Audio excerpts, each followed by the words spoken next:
nga sa original server ang pinakapagkakaguluhan na naman ng mga tank user dahil ito na ata ang pinakamadayang tank support na ginawa sa Land of Dawn. Paano ko nasabi panoorin ninyo ang video na ito para malaman nyo kung bakit at kung paano nga ba gamitin si Chief.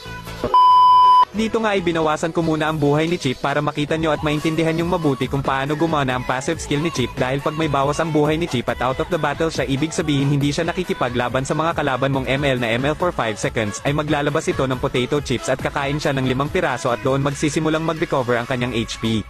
At ito nga pala ang hitsura ng basic attack ni Chief na hinahampas-hampas niya sa kalaban ng 2 bilog sa gilid ng sasakyan niya. Ang kanyang first skill ay tinatawag na crash course dahil tatalon dito si Chief ng bahagya lang at magbibigay ito ng damage at stack sa kalaban at ang nakakatuwa dito ay pag pinindot mo ang basic attack niya ay may lalabas na kamao na siyang susuntok sa kalaban at ma-stun ito at magbibigay ng shield sa iyo pag tumama.